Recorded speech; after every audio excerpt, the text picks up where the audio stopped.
Okay, I don't know what happened over here. Zeresco offers 8 months of effective, Sorry, y'all. long-lasting and vet recommended. I pressed the wrong cue button. My timing is completely off. We're live, and I was supposed to have my music playing, but I'm. This is the Grio Lounge, y'all. We live. My name is eLboogie Speaks. My co-host. I need a new co-host. By the way, I'm looking for a co-host. But anyway, you at the Grio Lounge, y'all. Normally we tell stories, but today, we're going to be rebroadcasting, restreaming one of the videos from the past. What up, Detroit? Paulie TV. What up? What up? We about to restream a video. One of my brothers, comrades, social media buddies, comrades. He came on my show before sometime last year, and he told his story about how he used to be a former pastor and how he visited Vatican and the shit that he saw. I'm sorry, y'all. So I'm just gonna restream that, and he passed away, y'all. He passed away yesterday, and yeah. So I'm really, you know, a little bit thrown off by his passing. But he was a very powerful brother, very, very, very powerful brother. I met him. I don't even remember when I met him, but I met, But I met him some years ago, and we had just been real good friends. I hope my sister don't get mad when I tell her this. I hooked him up with one of my sister friends, and he he wanted to meet her. He wanted to marry her. They was engaged at one point. But anyway, it didn't really work out. So, they went about their business. But I kept in contact with him, and we always, shared some words of wisdom. He was such a divine brother with so much knowledge, so much. He had he's just a wealth of knowledge. The man studied theology. The man was a archbishop. I can't never say this. Archbishop in the, religious community. He was I think he used to own some business. He's a business owner. I'm live. He's a business owner, and I owned a couple businesses. So he's a very well structured brother, full of knowledge, full of compassion, full of energy, full of love. When he was kicking, so I appreciate him, and I appreciate all the knowledge that he left, all the knowledge that he shared with me, his journey in his life. I knew so much about him, and I never met him in person. I know he was originally from Ohio, an industrial city in Ohio. He moved around, and moved out to Florida, where he was at one point, and he moved back to Georgia in his final days. And one of the things that I can say about him during his final days, he left some messages. He was live about 5 days ago, and he was giving some final words. He said, this social media shit is a trip. It's almost like it's not real. And his final words was that he's in peace. He's at peace. He's not afraid of death. He's not worried about where his soul is going. He's been, manifesting his thoughts and his consciousness. He was just sound like he was very determined to transition peacefully. I don't know the cause of death. I have my own personal reasons. I won't say them loud on social media like that, because I know somebody might disagree with me. But I personally know what really took him out. And let me just say this to everybody that's got a compromised immune system, a compromised system, period. Just, make sure that, you do the necessary research on any information that's regarding your health. I'm going to say this too. You can't trust the medical industry. You cannot trust modern medicine, just like you can't trust religion. Okay? You can't do it. You just can't do it. It's not, gosh, it's just not You can't trust it. And I know I got people in my family that's doctors, nurses, and all that kind of stuff. And I doubt that they really know that they're really hurting people with prescribing so many different pills and pharmaceutical vaccinations. I'm saying vaccinations. They might cut me off, but I'm saying I can say the word vaccination. I ain't saying nothing about it. All I'm saying is do the research. Do the research. Hey, sis, D-Bay is in the building. What's going on? So anyway, I'm gonna get into it. I just wanted to give y'all a little introduction. I'm gonna restream it. Let me see if I can get it first, because you know how these things work. To share my screen. Which screen do I need? This one or this one? Picture and picture layout. Let's see what it look like. What it look like.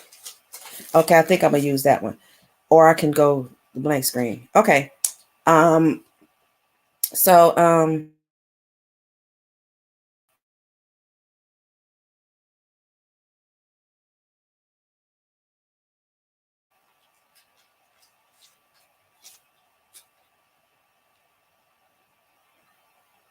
Slides, extra camera, share screen. Ain't I sharing the screen?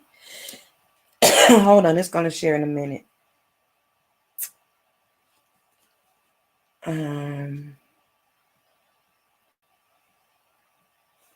Here we go. Let's see if it play. Thank y'all for tuning in, by the way. Thank y'all so much for tuning in to check this brother. His name is Brother Michhael, Dr. Michhael Thomas. Rise and power, my brother. I know you connect. Now we're live. We are live. All right, y'all. We are live. Welcome to the Grio Lounge, everybody. We're running a little late. I do apologize. Enjoy. I'm gonna mute my technical difficulties. Of course, I still don't have my my little mouse button. We couldn't get it working, and it was causing us some problems. So, I hope my guest is still coming on. I hope it isn't too late for him to come on.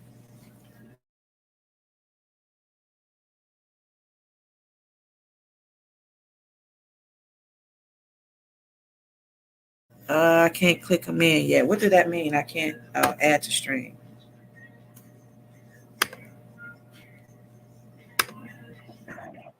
All right, yeah, there we go. Hey, brother. Dr. Hey, what's going on? My big brother. What's going on? Oh, it did that's connect. Why you couldn't connect to computer. Yeah, my computer is connected to my speaker. That's why. Okay. Oh, okay. I don't know what happened to the sound. Let's see what's going on. Music because I'm having technical difficulties. Don't do this to me. Yeah, don't do this to me. Where's my sound? Can y'all hear the video? Because I don't hear it no more. It probably wouldn't sound right. Oh, come it wouldn't on. sound right. You don't think so? No. I got theme song. I haven't an opportunity to play it in a while. I don't hear the video. Yeah, this is the Grio Lounge. I don't know where my bra. We usually pour a little drink or whatnot. Today we're supposed to be drinking some whiskey sour, but where's my bartender? This is crazy. Do y'all hear the sound? I need one of them myself. I need one of those myself. I mean, you hear me, but do you hear the video? So everybody, this is my big brother, Dr.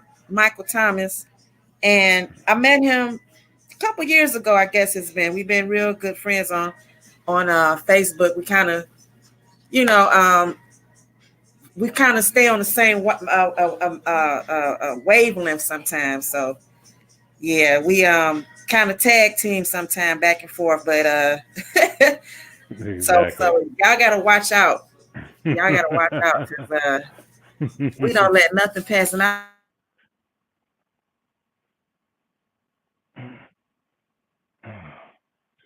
so black today because we so late. We so black today. Oh, here's my barista, Jay Bunny in the house. My co-host is Dre Vibes. That's my son. They just all over. Okay. I only have one camera, which is my actually I can use my cell phone camera too. So anyway, we just tell stories here because I feel like our stories are most important, and somehow if we don't tell our own stories, somebody else will. And everybody's got a story to tell. Everybody's got a story. But for right now, we just need you to give us a little introduction. Tell us about yourself. Tell us about, just give us a little introduction. You give us a little bit about yourself. And my name is Mike Thomas. Everybody calls me Doc. I'm originally from Ohio. I'm not too far from where you at up there. Hey. Got a lot of relatives in Detroit. A whole slew of them, trust me.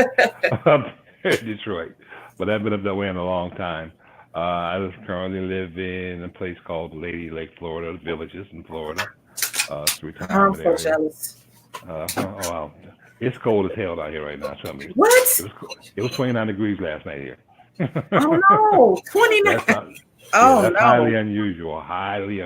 But tomorrow it'll be 70. So. Yeah, because every time I talk to Nashika down there, it's always 70 degrees or some shit, and I'll be jealous of that too. We have a very unusual weather, no doubt. About this. So, but it's a lot of weird shit going on. Oh, all over the planet. Trust me. But people don't want to pay attention to it. So no. But I have my thoughts on that too. Well, what's happening? But hey, it is what it is. Okay. But for those of you who are listening, I'm a former pastor. Pastored for 25 years. Actually, here in Florida, I had one of the largest churches actually in the state of Florida, well over 5,000 people. Wow. Started with me and my then wife at the time. We started our living room and built it from there, and it was very successful. I earned my bachelor's, a master's, and a doctorate in theology. Earned it from Bradford College in Haverhill, Massachusetts. Traveled the world to study, to see a lot of stuff. That caused me to walk away from religious bullshit. Period.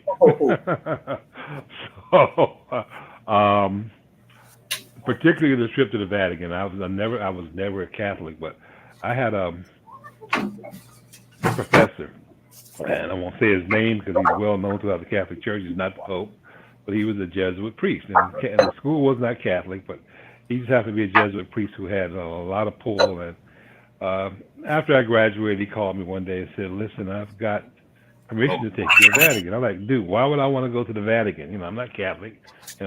He said, "Well, I would tell you all the time." And he would say this in class all the time. He'd go like, "Thomas, you don't believe shit stinks unless you smell it." Wow. That was me. I questioned everything.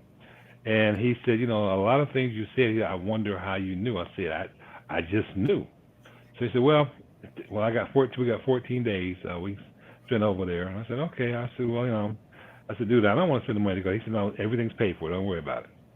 So we got there, and next it was Pope John Paul at the time. Met him.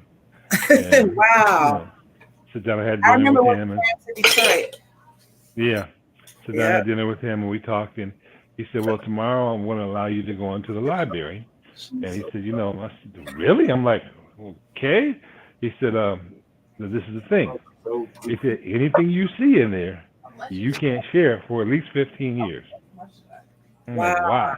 He said, we don't allow, and the thing is, they don't allow just anyone to go into the library, even today.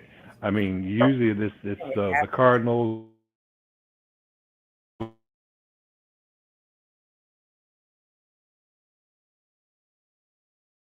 Know exactly what you're looking for, and they'll take you to it. Well, I have free reign, so the guide that I had with me, he said, "What do you want to look at?" I said, "Well, I want to look at, first of all, the history of the Bible and stuff about Jesus." And he took me in this place. When I say this library was probably the size of 2 city New York blocks. Wow, I mean, it was huge. I saw artifacts there that made my eyes damn near pop out my head. Wow. There were skeletons entombed in glass cases of people that who knows how old they were. I mean, they were thousands of years old. There were artifacts there that were probably older that people have already never seen before. I'm like, what the hell is all this shit? But so he took me to this one area, and I started. There was an area I probably say, I don't know, probably 20 feet high, probably about 50 feet wide. I mean, it was just deep. And he pulled out some books, and this one particular book was written by one of the first bishops of the Catholic Church. I think he pronounced his name Ignatius. Ignatius, yeah. Yeah. Well, I don't know the bishop. I just know the name because it's a school in Detroit, Saint Ignatius. Right. And he was an asshole. He thought he was God. He thought he was the one that started the Christian Crusades. Want to kill and put people in the name of God.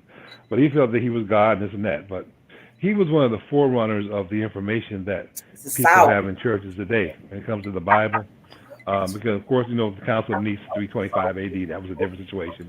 But that stuff was not in English. That stuff was written in Latin or either and in Greek, two together. So what Ignatius did was turn into a lot of Latin and made forced people to take it. Well, and that was actually before Constantine, for that time. Wow. There's a story that I think I read that said that Jesus was not the person in the Bible, but they do say that there was such a man, something like him that lived, but he didn't die on a cross.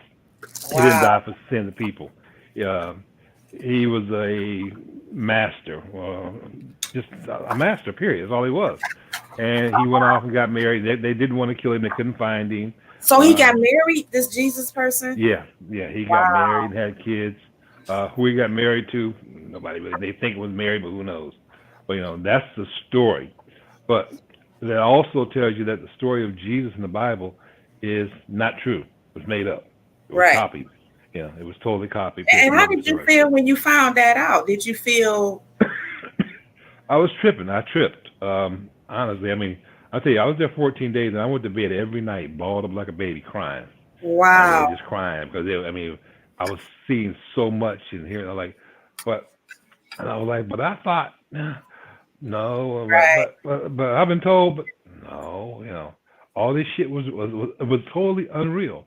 And then when you argue with Negroes, especially in the black churches, about, let me say niggas, I'm sorry, okay, in the black church about Christianity in particular, they want to argue, the Bible is the word of God. They didn't realize where this shit actually came from. Fuck King James. King James. King James was a faggot, first of all. King James was, he was just mesmerized by witchcraft, So he was into a whole lot of stuff, But this dude, he was a nobody, but black folk, ain't nothing right but the King James version. Okay, whatever. But there is just so much information that we don't know, and most people will never know. And they don't want to. They don't like their illusions being challenged. For some reason, it's offensive to challenge. Exactly. To challenge what you know. Why wouldn't you take that and decide for yourself? Like, maybe I've been lied to. Maybe let me find out what's really going on. No, they don't want to take the time. Everybody's been brainwashed, and it started really traditionally around slavery time, especially when the Europeans went into Africa. That was their main thing. Slavery was not their main thing. The thing was, again, is to brainwash people. Once they were to brainwash the people, then they start enslaving them. The slave trade. Half of the shit we hear about slavery is untrue. Thank you. There were not 40 million or 50 million, whatever million people enslaved to come over there. There was just no way that they didn't have the boats to do that. First of all, and people, even I saw one writing that they did have there that was supposedly written by Columbus, where Columbus talked about, when he first got here. Of course, Columbus landed in South America. He didn't land in North America. He saw people with brown skin. He saw black people. We were already here. Yep. So people all these folks want to talk about they from Africa. But he was mulatto himself. King James was a mulatto himself. His mama was, I think, mixed, and his daddy was black. Yeah, exactly.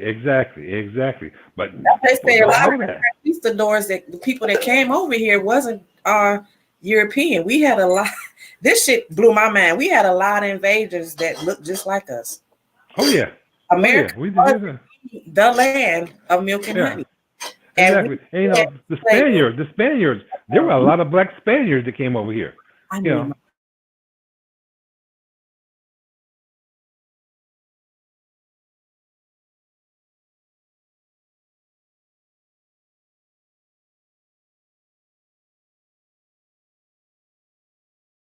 as what they put out in the history books, and they tell us there were 40 million They people. didn't even Folks call that, it slavery. All yeah, that stuff we see with the slave stuff on it, they wrote that stuff back in the 18th and early 19th century. Exactly. They didn't even call it slavery. They actually called it a servitude or servitude, right? Something like that. They didn't even call it slavery. Well, there was voluntary and involuntary servitude. Involuntary. So, and we basically lost our land. That's why we ended up becoming slaves. They said, you want your land back? You can work on it. Exactly. They scammed us out of our land. That's how we became. Exactly. We walked to this shit with a purpose. We had a reason, and that's why we don't talk about it, because it was all stupid. Exactly. We fell for the dumb shit. Yeah, and we still do today. I mean, we still do today. I mean, people will argue you down. You know, I mean, I ain't gotta tell you. You already know. They will argue you down, talk about you, turn it back on you, whatever. You know, I've lost so many people and friends over the years. You know, especially when I walked away from the church, even some family members. You know, oh, how you turn your back on God? I said I did. I just walked away from that bullshit. Period. You know, I mean, because trust me, I've seen some shit. I mean, I was a bishop, archbishop, as a matter of fact. Wow, I knew Jake, archbishop, y'all. I knew that close. Yeah, I knew Jake and all those boys. You know, I sat in meetings with them clowns, so I knew what they were about. You know? I mean, I knew Eddie Long was fucking boys. You know, years ago. There was no surprise when it came out. You know, like wow. But you know, people just don't know what's going on behind closed doors. They put all these people up on pedestals. They believe the bullshit. You know, on Sunday morning. You know, and first person to call somebody a goddamn witch. You know, I mean, niggas love calling people witches.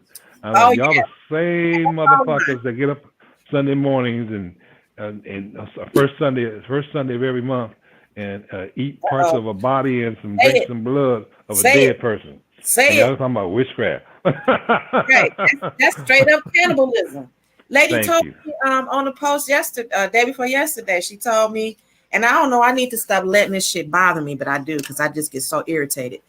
But she tried to tell me, it wasn't even nothing in my conversation that would allude to me trying to send her evil spirits and voodoo. She just assumed that because people was saying, you know, she was talking about the ancestors. I said, you know, you sweetie, you are the ancestors, you know, so if anybody praying to the ancestors, they praying to themselves.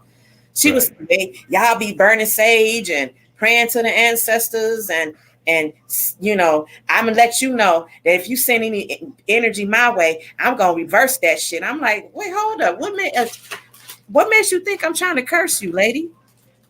I said, you might be able to reverse curses, but I can too. Exactly. And I said, every time you tell somebody God bless you, you cursing them. But you weren't about me sending you a curse. Every time you say, well, God bless you, you cursing somebody. You telling them to go dip their ass in blood. Thank you. You cover yourself in blood. Exactly. That's what the Roman Catholic Church is about. It's about cannibalism, pedophilia, always has been. Narcissism. So she worrying about me sending her curses, but you ain't worrying about. Okay, you ain't worried about the gospel that you preach every Sunday. Most people just aren't ready for this. I mean, you know, I try to keep things, you know, reasonable when I talk, but you know, and there are times that some people make me go off, you know, but for the most part, I just try to share information. I just love to share information with people, and so like stuff that I know that they don't know, or they don't take the time to do the research to actually find out, or stuff that I've seen before, so I can say, okay, yeah, I know this is real because I've seen it myself. You know, it's not what somebody told me. You know, so it's just different, you know. But folks, they still want to argue. You know, they want to stay in their ignorance.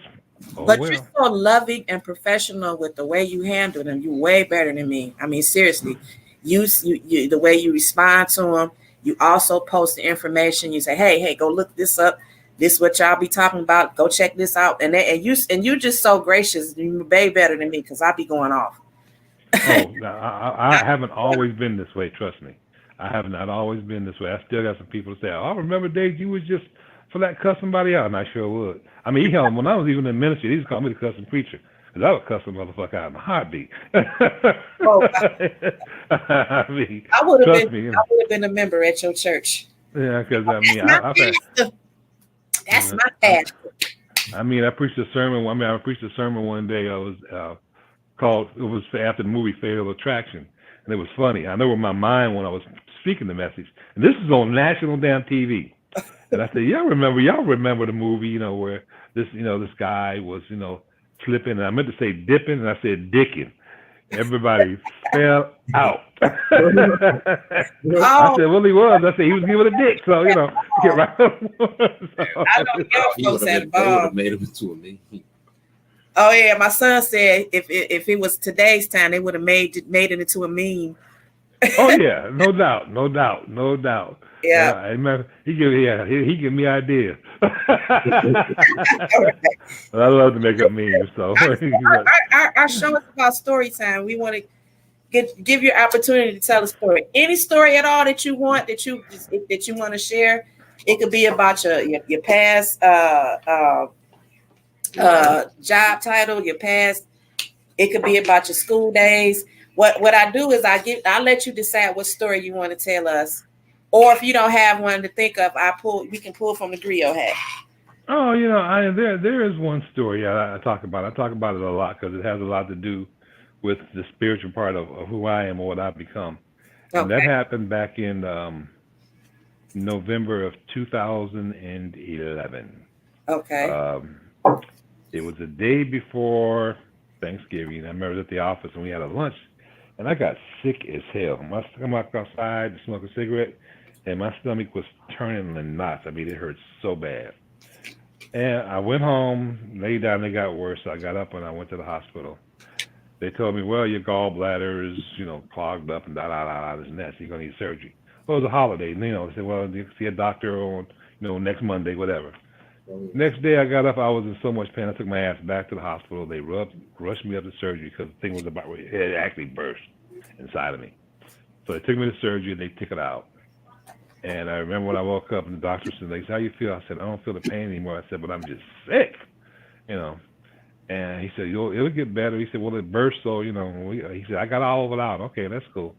I was in the hospital for 3 days. And this hospital, I lived in Jacksonville at the time, Jacksonville, Florida. The hospital that I went to was on the south side. I live in a place called Orange Park, which is about 35 miles away. Came home, and I got to let me out of the hospital. I was sick, and I drove myself, and I was driving like this. I mean, I was sick, and I got home, got into bed, and I was in the bed for 5 days, and I didn't get any better. I was sick. I hadn't eaten anything or drinking anything for 5 whole days. So finally, that Friday, I grabbed my phone, I called my doctor, who was right down the street, and told him, I said, well, I'm sick, I need to see you right away. He said, okay, well, come on at 1 o'clock. It took me 5 hours to get dressed. That's how bad how sick I was. I got to his office, and I remember walking in the front door. After that, I don't remember the nurse saying, Mr. Thomas, you look bad. What's wrong? That's all I remember. I guess I fell out after that.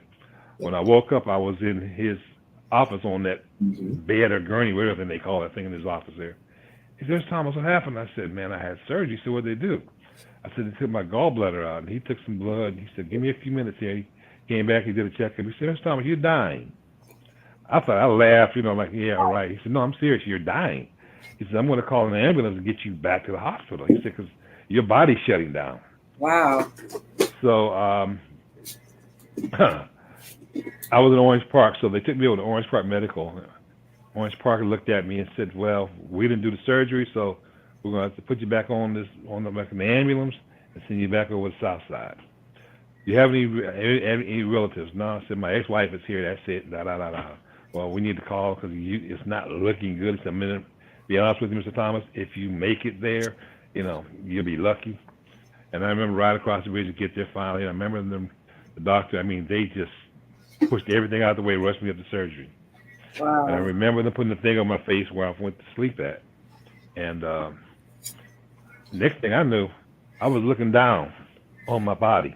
Wow. I'm up here, and I'm looking down. I heard every word they said. I saw everything they were doing. I heard the doctor say, we lost him. He's crashing. And I saw them when they put the paddles on my chest and tried to start my heart back up, Next thing I know, it's like I just floated away some damn where. And going through this, I don't know. I don't call it a tunnel, hallway, whatever the hell it was. It was weird. No fear, didn't see no Jesus, nobody like that, but as I was going through this tunnel or maze or whatever the hell it was, you could feel this energy, going down here. And this energy felt familiar. It was like people that I had known, ancestors that I had, even though I had never met. I mean, I felt that presence. Yeah. And there was a light at the end of the tunnel. It seemed like I got there real quick. When I got to the light, I remember looking around like, wow, where in the hell am I? And I was like, and I realized, okay, I'm dead. You realize that? I'm like, wow, I'm dead. And I looked at the light.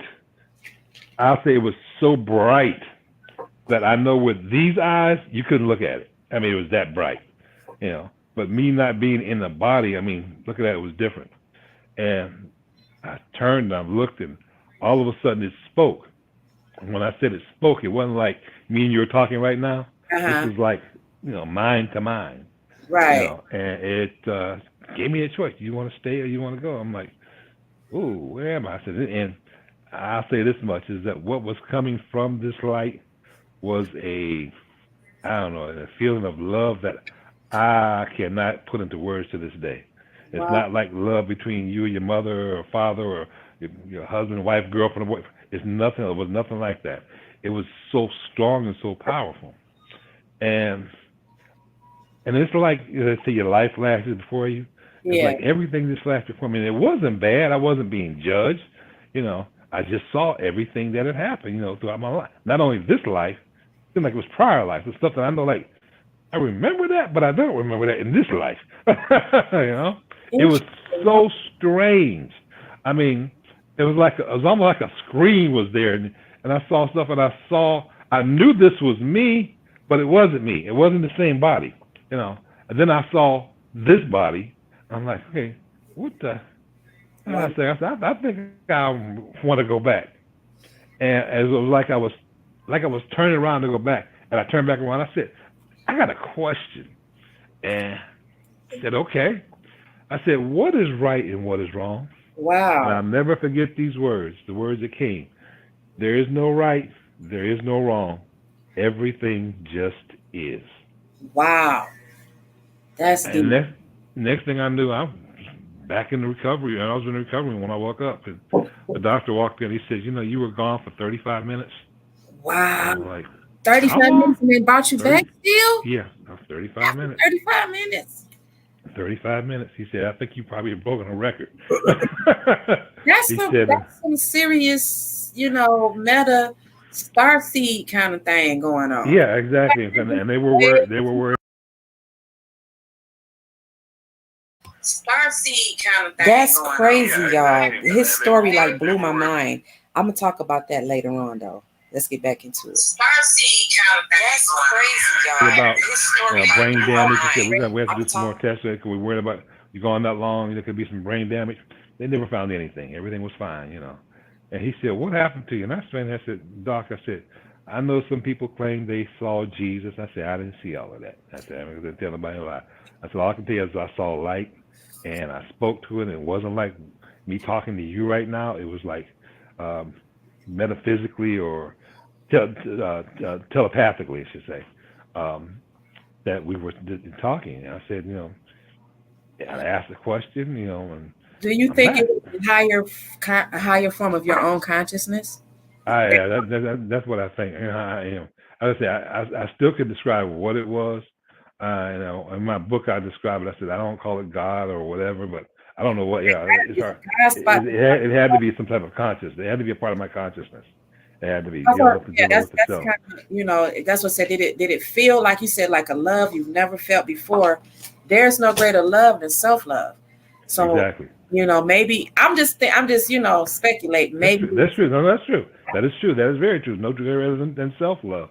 because I had But it a was just similar experience, but yeah. again, there was no God, there was no Jesus. The only presence in the room was me. When I say Yeah. similar, I mean I wasn't dying, I wasn't going down the hallway. I was contemplating suicide, Right. and I felt like that there was just no way out. I was in a church. I was married to a minister. He cheated on me. I was like the scorn and the ridicule, the gossip of the church. I just felt like my life was over because people was talking and I was getting unsolicited,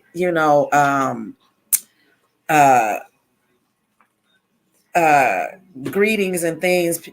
People were saying, "Yeah, well, now your husband out the picture. Can can I holler?" It was like, "Are you serious right now?" I just felt so alone. I felt so exposed, and I was just killing myself. And it was a brief moment with the same feeling of warm. It just overflooded me because I felt so. I just felt like there was no other way.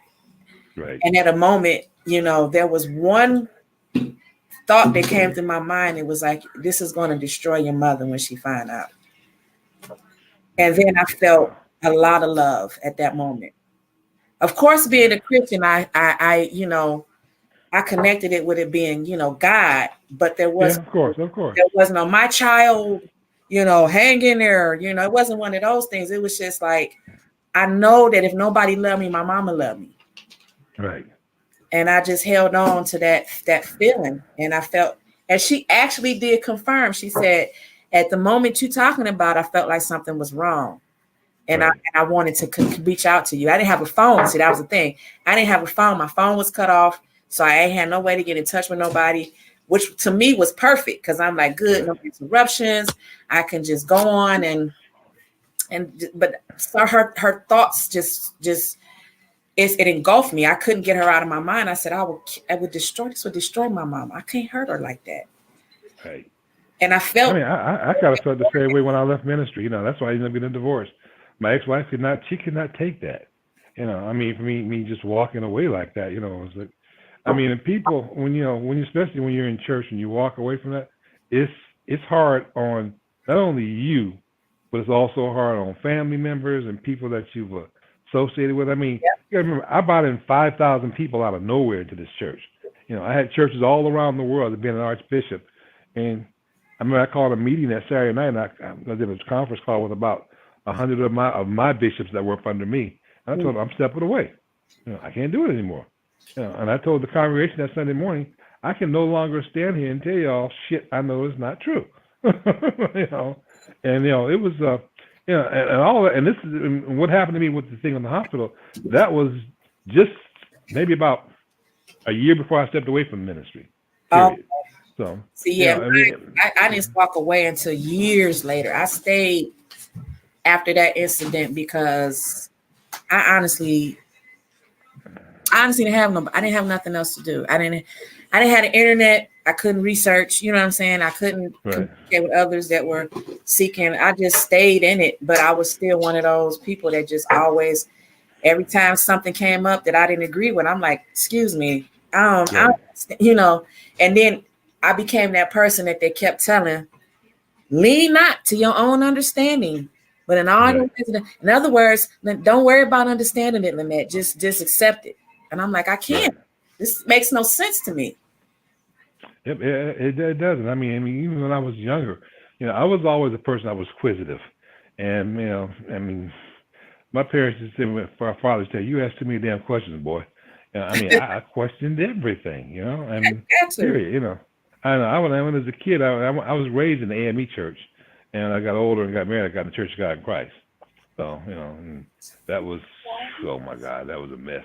But anyhow, I mean, I questioned everything. I mean, I'm listening to these stories in Sunday school, and I'm like, how did that happen? That don't make any sense. Don't make no sense. What you mean, a burning bush just talk? Yeah, exactly. What it have a voice recorder or something? How did was that? What?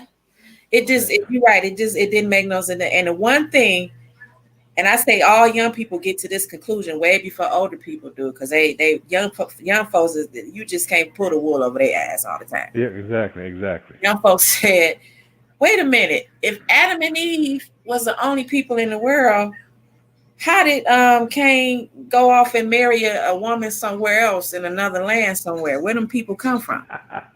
And you never heard one Sunday school teacher ever answer that question. They never did. They won't. As a matter of fact, it was funny you mentioned that. A friend of mine he's a bishop, a good friend of mine. He's not a Christian though, but he still maintains the title. And we were talking about that online today, and I kind of jokingly said, "Well, so honestly, I said if that was the case and that's all true, there was a lot of incest going on. Obviously, somebody was screwing their mom and everything else. So." Yeah, if all that happened. But I've heard, theologians say, there was a second creation. I never did dig deep into that. Do you have any knowledge about the second creation? I've heard, some things, and I remember some classes in college where we talked about that. And Lilith was the first woman. Yeah, Lilith was the first person, but who was, that was Adam's. But that was Adam's first wife. Well, what happened to Lilith? Okay. Lilith, the time span between Lilith and Adam, from what I understood back then, was thousands of years. So Adam wouldn't even been around, first of all. And he had this philosophy that everybody popped up at one time. And of course, then there are those also too. I had another of my professors that really felt that we are part of an alien species, that we were all created and brought here and dropped off and this and that. I believe that. I believe anything is possible. Anything is possible. And I tell people all the time, I said, for us not to believe, or us to believe that we're the only people in this universe is ludicrous. I don't like to use the word alien either. I like to use the word original, or yeah. Because alien is, we are aliens, if you want to know the truth. Exactly. That's true. I do believe that the earth was engineered. I do believe there was some intelligent life force that helped to engineer this planet. That's not me saying that that's not God. In a sense, it is. Yeah. Because as people, it's the same thing. God and man is the same thing, folded in on itself. So if you ever get a chance, you got to go to Egypt and go through the tombs and through some of the things you see there. It's amazing when you look at these things. You see them on pictures, is a different thing, but to walk inside one and to see the stuff, you just go like, how in the hell were they able to do this, millions of years ago? How? It was impossible. The size, you see the stuff on TV they show, but to actually see the size of some of those blocks, some of them are bigger than an apartment building.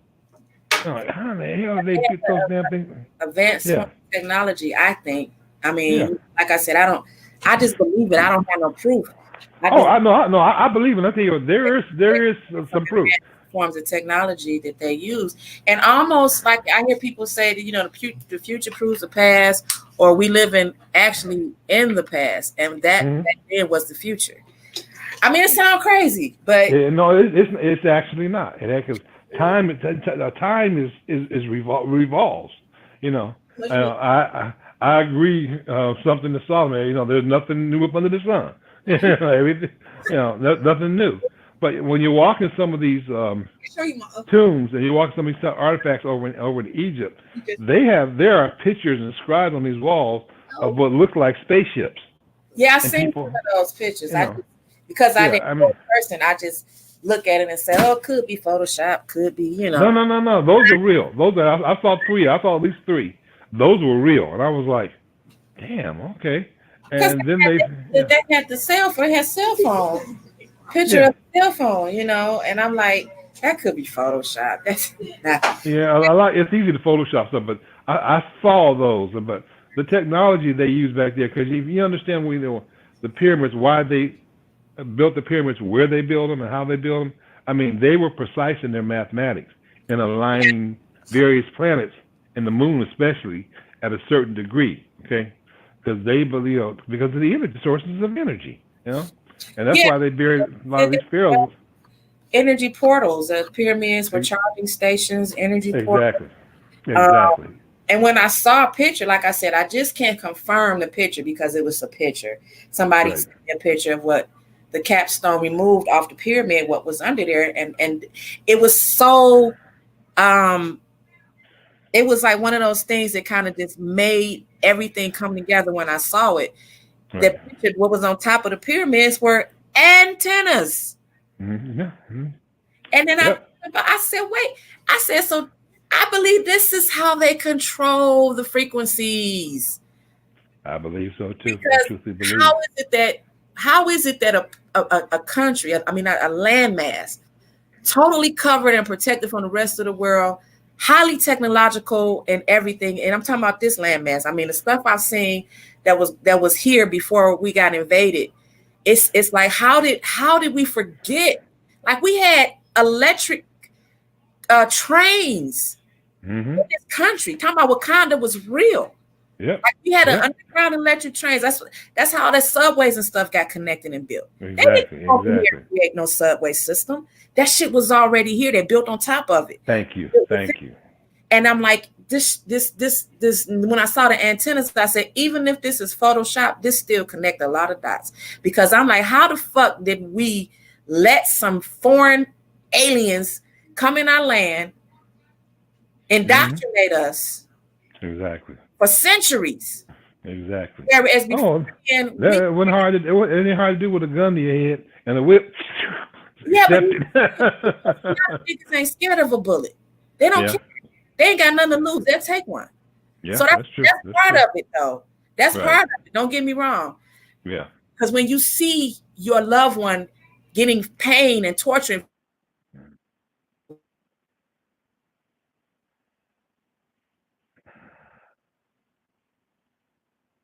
you're free. So you froze up for a moment there. Yeah, so I don't know. I keep thinking because that's what they're doing to control us now.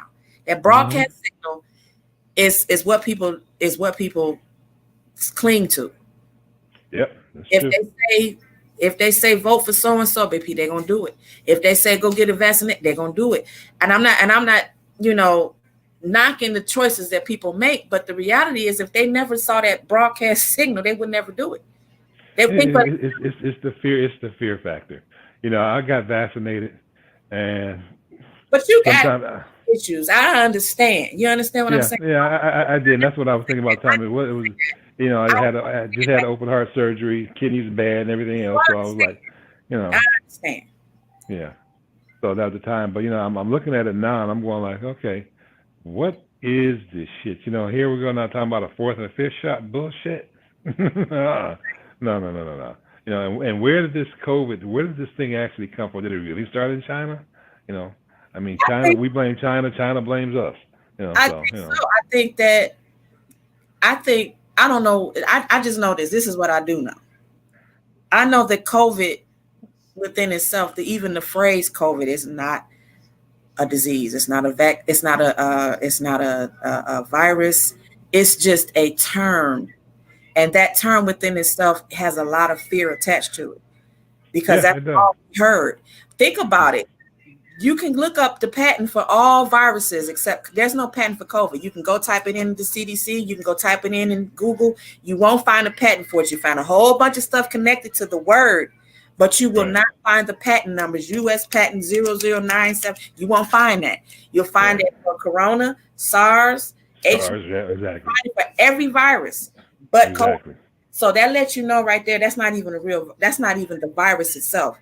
What people are dealing with when they say it started out as an acute respiratory virus, which is the same thing as SARS-2. SARS-2 was an acute respiratory. Everybody had that shit. They released it. But because it wasn't scary enough. Right. Okay, Corona. Tell the people that coronavirus is on the rise. Corona, oh my God, we got a virus sound like a beer, y'all. So people joked about that. That was okay, that ain't scary enough. Right, exactly. By the end of 2019 and 2020, it became COVID. Right. When people heard the word COVID, they got scared. Scared to shit. Yeah. Oh yeah, and those pictures, the little round thing with the little whatever coming out of it. Yeah, That scared the shit out of a lot of people. That scared yeah, the shit out of a lot of people. yeah. I mean, I was like, okay, what is this shit? And I've got a friend who just came from. He's from here. He was living in Ukraine. Matter of fact, I'm gonna tag you into him anyhow later on. Okay. He thinks like us. He is. I think I his name. I think I tagged you one time. His name is Ed Stratcher. He's called the something healer, but he doesn't heal anybody. He shows you how to heal yourself. Okay. Ed's pretty good. Ed will cuss you out. Ed's something else. But he just got back. We're gonna be having lunch probably in a couple of weeks I know he's out in California right now running a seminar. But we talk about the same stuff that you're talking about. We were talking about. But him being in Ukraine, he's shared some things with me. And he said, "Don't share them yet." Okay. And it's funny. And one of the things I kind of mentioned, I said, I have another friend in Detroit that talks about some of the same exact things. He sent me some pictures and things. But he said we not to share them yet, and I was like, "Wow." So but I'm like, all right, but we're too. I think they've been using frequencies for a long time since they came here. They pinpoint them. I say came here. I'm gonna say took over because I'm not gonna say they came here off a ship. Right. So I'm gonna say that when they found the right thing to take over with, they said it was around the 13th century. Right. And they figured out the best way to control people is you have to remove what they previously knew and indoctrinate them. Exactly. Yeah. Dan Calloway, he when he gave that definition of, and he gave the history of the word free and the freedom. America is known as the land of the free, which is true. This is why it's true. When he gave that definition, because he said, did you know the word freedom is a Dutch, word they created, the Quakers and shit like that, whatever you want to call it.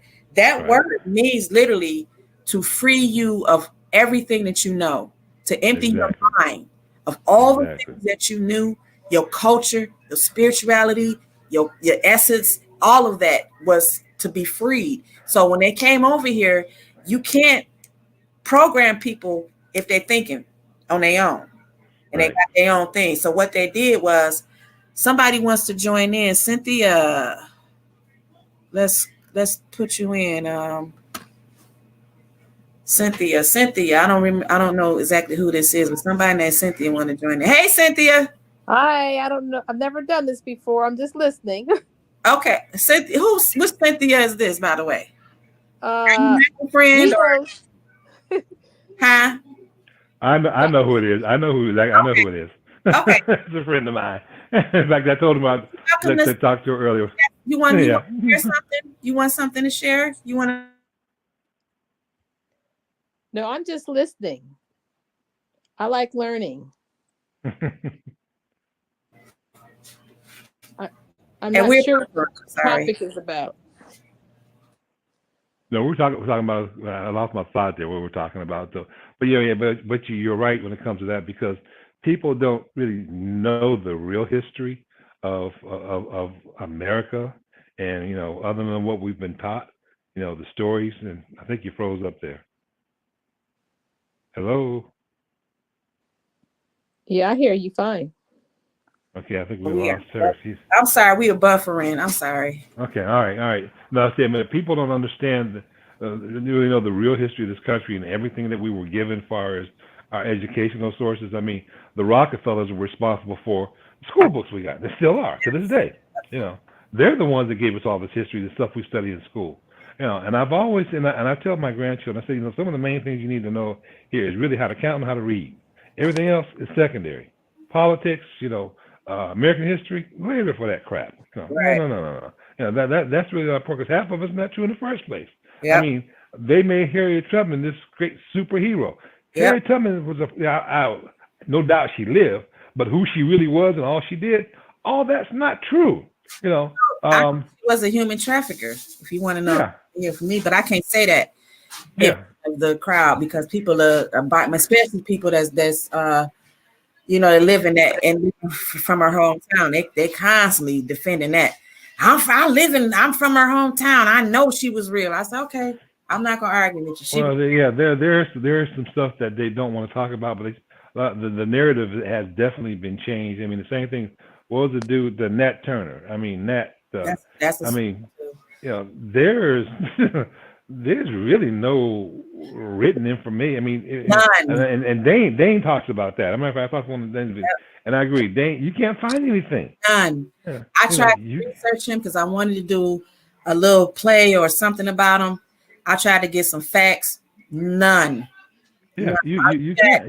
Is that what's his name? William Styron, the Bible book. Yeah. Right. The Confessions of Nat Turner made him gay. Right. That's all you're gonna find. And but you can't true. tell people they so proud of Nat Turner. I'm like, that's just a superficial story they created, because when you look at the end, when they finally caught this dude, according to the story, they skinned this man alive. Yep. Exactly. And I'm like, you want to believe that means they scaring you. That means don't think about fighting back, because you can kill a few of us, but we gonna come back and we gonna skin your ass alive. I mean, I'm just saying that the things that they've told us, even with the Willie Lynch letter, still to this day, and he's still living. Yeah. This man is almost 70 years old. Right. He's still living. He wrote this letter back in the 60s. Yeah. But you can't convince people that. They say, that letter is authentic. I said, how can you say it's authentic? It's not, and that's something else that I looked at years ago, and I'm like, wow. But it just shows how easy it is to deceive the masses of people. Period. I'm gonna tell you, one of the worst places where I see, it's worse. Africa is probably the worst place on the planet to be at, especially when it comes to religion. Honestly, I mean, dumb people over there. You see some of the stuff in the videos posted. I mean, these pastors. I saw the other day. I saw a pastor at church. He's beating people laying on the ground. He beating them with a thing. I'm like, what the? What the hell is that? Told them to eat grass. They out on their hands and knees. What they call it, doggy style, eating grass, because one night I had a pastor that was up under me in Nigeria. Everybody knows who he was, but his name was TB Joshua. TB Joshua just died about 3 months ago. Church of All Nations. He had probably 100,000 members in that place. Wow. Nicest dude you ever want to meet. I mean, he really was. I mean, he was really good people. But I honestly have to say, I saw some stuff there that, made my hair stand up. I ain't got no hair, but I mean, I saw some stuff that was just kind of like, I had to sit back and like, okay, what is this? I mean, the man was gifted. There were people would travel from all over the world to go see it, because he was known as this healer, and he really wouldn't touch anybody. He would just kind of look at you, kind of say words, and and he invited me over, and they paid for everything. I went over and I stayed over there a week, and went off on a trip in other parts of Nigeria, and he said, I want you to go visit this church Tuesday night. He said, I'm not going with you. And in Nigeria, you have to have, if you're a foreigner, and where I was at, you had to have armed security with you. So he sent security guards with me. They took me there. I went to this one church, and oh my God, this man had them doing basically, sexual motions and this and that, in the pulpit. The Lord said this and the Lord said that, and somebody mentioned that I was there. He said, we have Bishop Thomas from America here. He come up and say a few words, I didn't want to say a word. So I got up, and introduced myself, and I said, I'm here on, TB, Pastor TB Joshua invited me over, for the week, because he's coming up under my ministry. Okay. Mm-hmm. So, he said, I'm interested also too. Okay. So I said, fine. So after service was over, we went to this restaurant. We sitting there eating, and this pastor telling me about all the women he was screwing and this and that, and he said, oh yeah, I have them on their knees, and and they'd be doing all kinds of sexual favors for me, and they'll buy me anything. He said, oh, I get paid. This nigga, excuse me, I hate to use the word nigga. This nigga was a multi-millionaire, and all these Africans had no money whatsoever. They would, I mean, they would come in there and just throw a little handful of change in what they had into the offering plate. That's all they had, you know, and leave out, okay, you know, and you hear them talking out there. Well, I guess I'll go over my corner and sleep, and they lived on the streets, you know. Oh my God! Like, these, I mean, oh my God, this. I tell you, that is, I mean, when you're talking about brainwashed and indoctrinated, oh my God, it's worse than it is America. It's not even close. I mean, so, you know, and I agree with what Bishop Tutu said before he died, you know, years ago. He said, you know, when they came, he said, you know, we bowed our heads in prayers. When we got up, we had their Bibles and they had the land. Yep. You know, they had the land.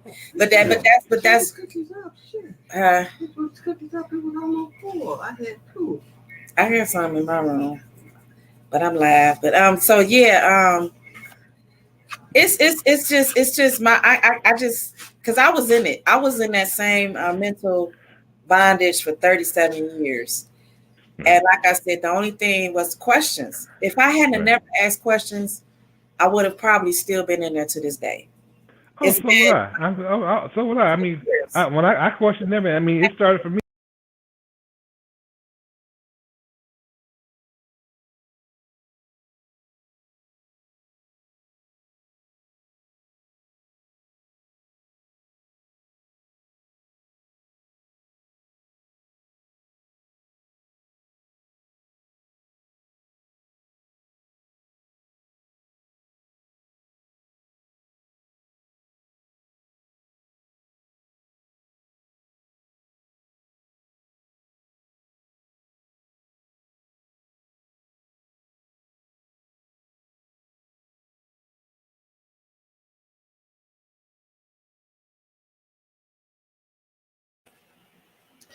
Yo, I don't know what happened.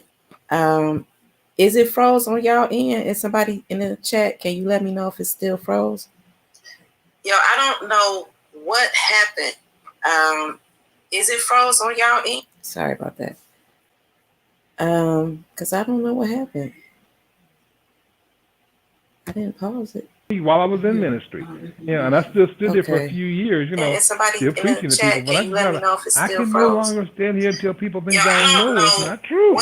And that's honorable. That's honorable because my pastor. Let me tell you. I'm gonna tell you this little story. Because I don't know my little story. When I was questioning everything, and I was in ministry, going on my quest, I had got so frustrated with seeing the shit that was going on in the world and not seeing God or anybody of righteous leadership step up.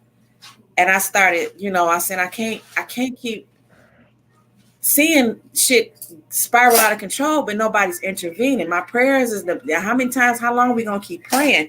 How long are we gonna keep going through this? So I kept trying to figure out, like, where is God at right now? And I was like, if it is a God, I said, you know what, enough is enough. I went in my basement. I cut off all the lights. I had one candle. I lit that candle. I said, today is the day. If I don't get no answer today, it's just a wrap. And I said, and I called out every name that I knew or that I had learned that was, God. I called on Elohim, El Shaddai, El Nisi, I called out all those names that I knew because I was like, somebody got to show up. I need to see that. I need to see something right now. This is serious. I want Moses experience. Right, I need to see it. Right. Unfortunately, after all of that, bequeathing and beseeching and all of that, the only person that was left in that room was me. Right. And that was my answer. I said, oh, wow. I said, but before me, there was ancestors. That came next. I said, before me, there were ancestors. What did they possess? What did they worship? What did they believe? Right. And that was my clue was ancestor. Right. And exactly.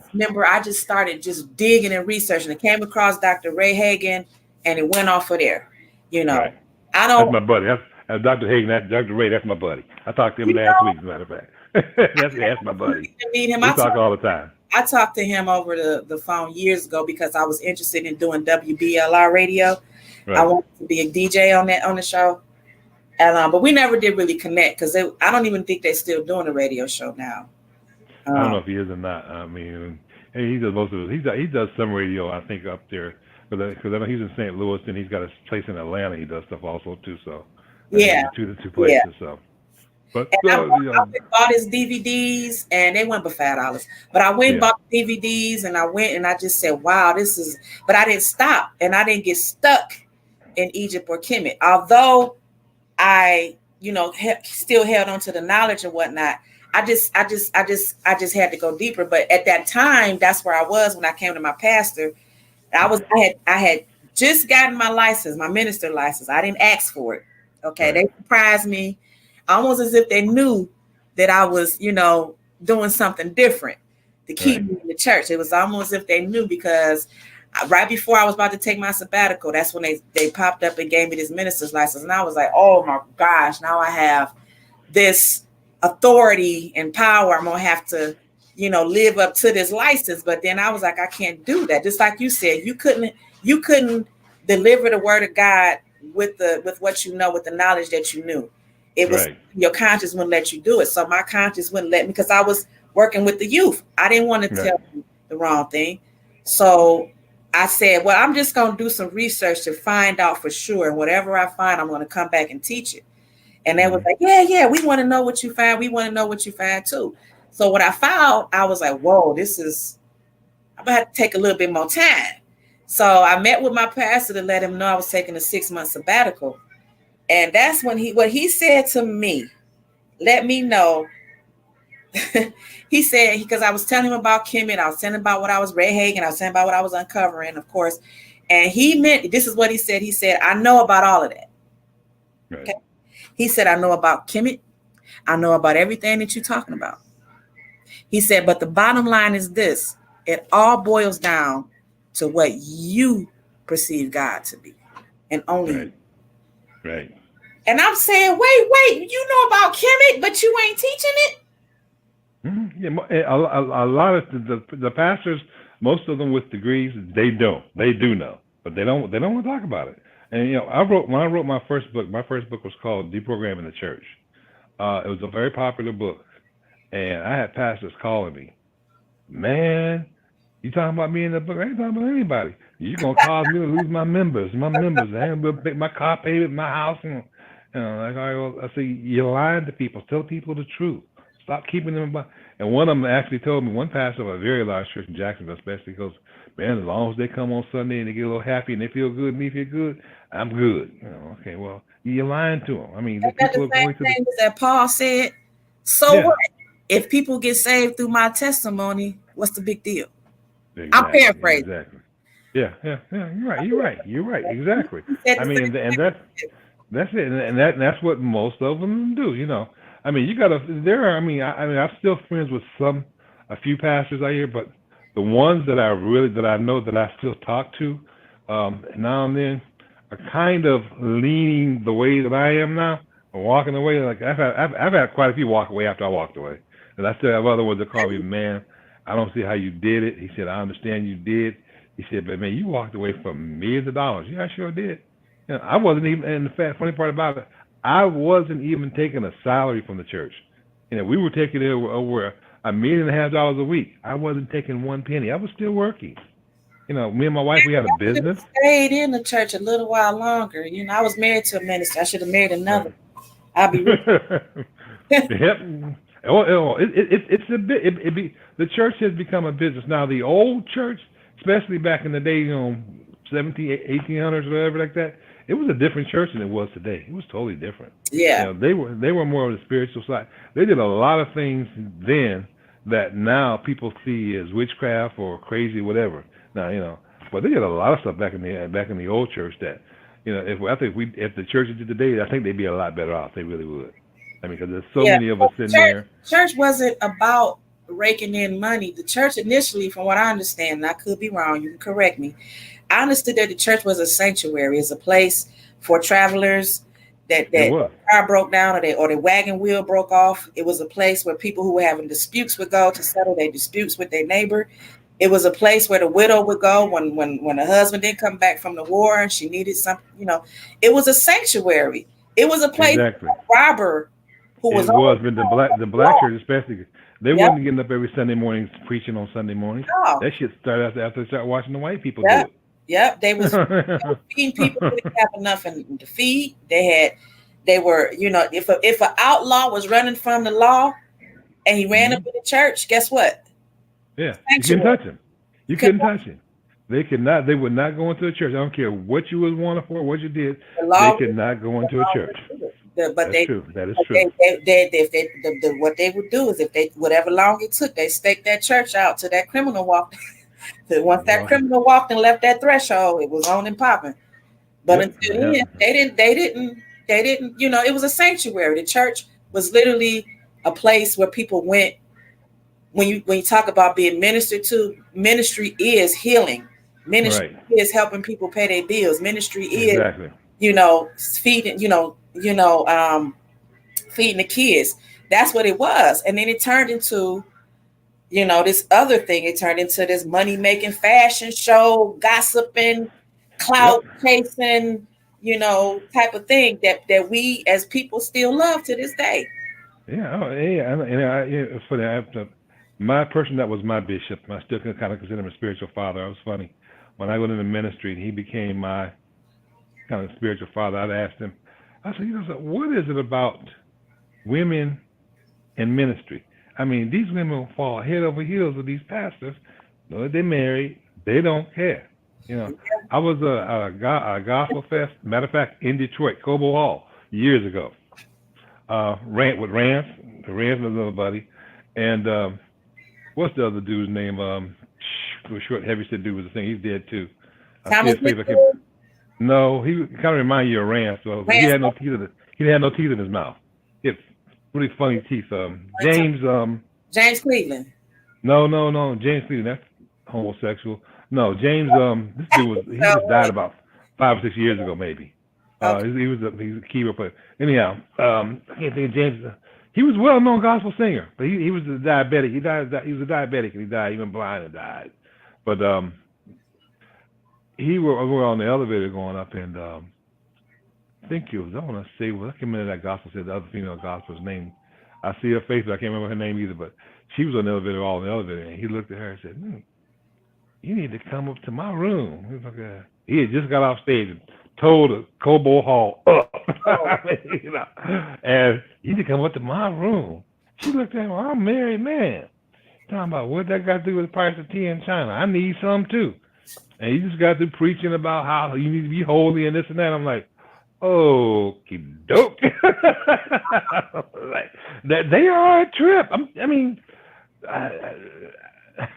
well, that's what, you know, seeing these, you know, travel, you know, being in ministry and traveling around the way I traveled and, you know, seeing some of these gospel singers and this and that, you know, it was like, wow, you know, and James Cleveland, I mean, I don't have a problem with gay people. You are who you are, you know, I don't care. That's just been, I got 2 children that are transgender, and that one's the pastor, you know, but she's different. I'll say that's for sure. But you know, back then, I mean, James Cleveland, I mean, he would walk across the stage, you know, with his little hanky and just be, you know, we knew he was gay a long time ago. I didn't know. But it was kind of like hush hush. Yeah, because I was a little kid and I was singing in the choir back then, and I knew him. I had an opportunity. Our youth choir sang with our mass choir, sang with his mass choir before, and I didn't know. I didn't even really know my music director was even gay. I still don't know to this day. Michhael Fletcher. Oh, okay. Rumors of right. You know. Yeah, I'll tell you who really turned me on to it.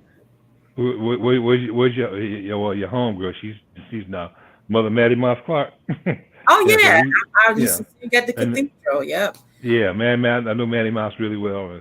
We were all in this conference one time. This is before I was a pastor. But I was a young minister then, but we were all in this conference. My pastor was well known, so you know they were.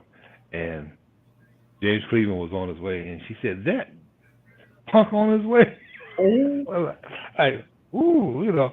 And my pastor, I looked at him. My pastor was like, he grabbed me like, "Oh, looking like that." I said, "What was that all about after?" He said, "Oh, you know." I said, I thought something was wrong with him, you know. I said, but you know, you didn't want to judge anybody, you know. I said, but yeah, he was, you know, He ain't the only one. You know, he's not the only one. You know, Donnie McClurkin, he admits that he was. He admitted, but that's the thing that disturbed me about him. I really don't like him. And the reason why I don't like him was because, and I don't even know, this video might still be up because I saw it on YouTube, where he was at a youth conference some years ago. I want to say roughly, I don't know how long ago. It was just some years ago. Could have been in the 2010s, or I don't remember. But he was at a youth conference, a youth rally or something, and he was on a pulpit ministering. They was, I guess, doing their altar call or something, and they were singing their little, you know how they do, they sing their little songs and everything. Right. He stopped the services. He said, I got to tell you something. He basically gave his, I don't know if it was a testimony or if he was revealing himself, but he actually said that he was saying that we have to minister to these young people because it's, you know, the devil is trying to get him. He said to himself, he was in the church. He was molested by some church people. And then he said he in turn, when he got older, now he said he was a teenager and a young adult, he said he in turn molested some kids. Right. Nobody said nothing. I don't know. Oh, yeah, that's true. Nobody said anything.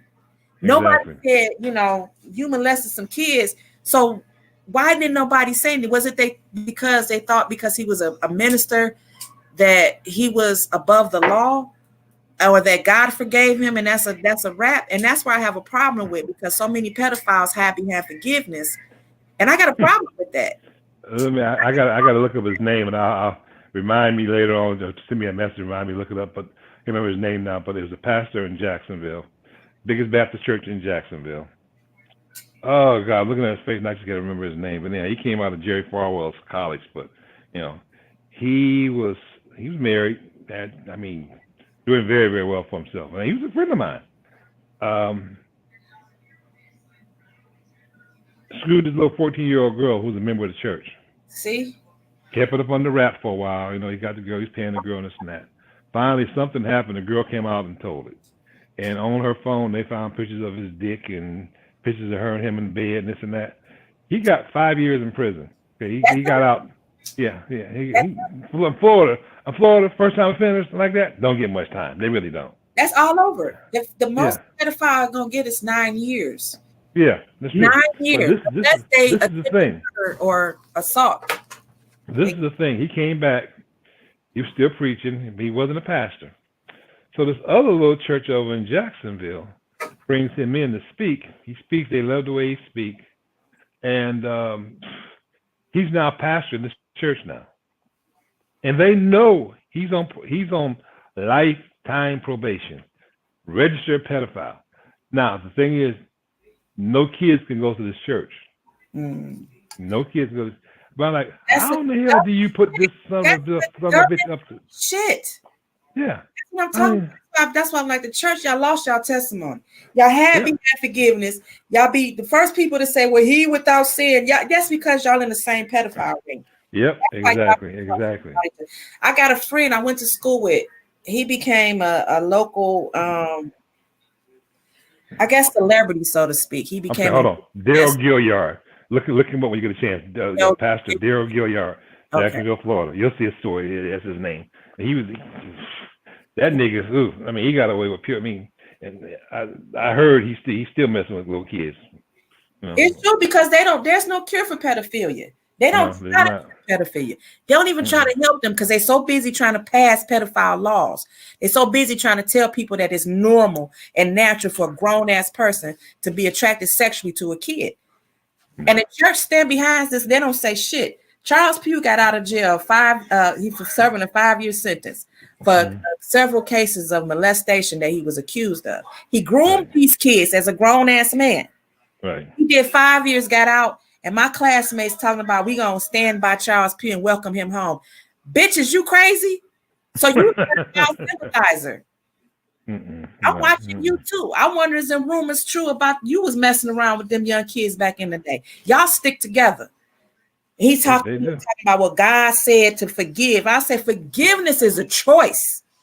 Yep. And I choose not to forgive pedophiles right now. Exactly. And you know, and the thing is, dead before they made it's a common thing you know, people, you know, when I was in Africa or something, you saw a lot of, well, they don't call it pedophilia over there. There it was kind of normal over there. It really was.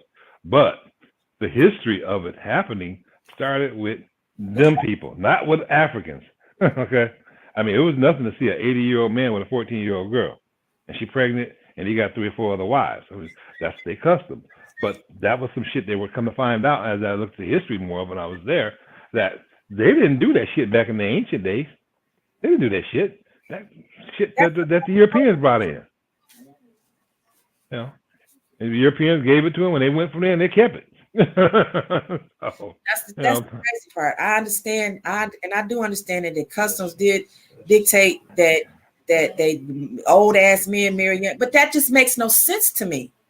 Right. You're not even giving this young lady a chance to figure herself out. She don't even know who she is, and you come and you consume her and take control. That just makes no sense. It doesn't. I've never understood that. To me, yeah. I don't get that shit either. You can. Don't get me wrong. I'm all for partnerships, soulmates, and all of that. Right. But the marriage shit is that's a whole nother topic. That's a whole nother day. But anyway, we've been on for an hour. I usually try to keep it going on for about an hour. Yeah. I need a couple calls I need to make before I get ready to call it evening. So I enjoy this conversation. But we have to do this again, so we can talk a lot of different things. We can definitely talk about. That's all. My baristas and my co-hosts, they've just been chilling. Oh, okay. All right. Y'all got the good shit there. I need to go get some myself. So yeah, that's on the list tomorrow. But they grown. They adults. Yeah. So yeah. All right. All right. Well, love y'all. Y'all be cool. I'ma still be on your post talking shit. I got your back. Of course. Believe me, I'm telling you, I've never met such a more positive, sweetheart, real, genuine person. You coming to the end on social media. We never met in person. Right. I feel like we have a mutual friend, right? Well, yeah, I didn't want to talk about that. That's what Yeah, we won't talk about that. Yeah. But anyway, I appreciate you, brother. I appreciate you. And all right. What you do. I didn't know you was an archbishop. That's like, now I know I could call you when they coming at me. I could say, I'm about to go get my bro. Yep, exactly. Just call me. I will light their asses up. Don't have a problem with it. I'm gonna be tagging you. All right. All right, but thanks once again. I want to thank you, and I'm about to just go ahead and play my little sponsor thing. All right, sweetie. All right. Peace and love. Peace and love. All right. Bye-bye. All right. Peace. All right, y'all. That was my brother Michhael Thomas. I didn't know he was a former archbishop. That's the crazy thing. But right now, we just gonna play some of my sponsorships, some of my people that I'm supporting their business. Sorry, y'all, my microphone was muted. Thank y'all for tuning in. Thank you so much for tuning in. Oh my goodness. Thank y'all for tuning in. Y'all didn't hear nothing I said, but thank you for tuning in so much. I'll wait a few more seconds to see if anybody want to come on and say any words. Last words and everything to his legacy or whatnot. And we are y'all out of here. Thanks for tuning in. Learn this. Don't forget this eLboogie Speaks. It is with Dre Vibes, crazy. J Bunny. We're gonna be back again next week with some more stories to tell. Cause we got stories, y'all. I'm trying to remove this. How can I remove it? I need to remove it. I'm sorry. Anyway, I'm gonna play this one more time and hope that it play again. Check my sponsor roll out. Nope, I messed up. Okay, anyway, y'all, I'm out of here. Thank y'all for tuning in. I appreciate you. Love you. Check us out next week. I'm gonna have a new guest on and tell a story. E/B, Nook Rye. I'll see you next week. Y'all tune in next week.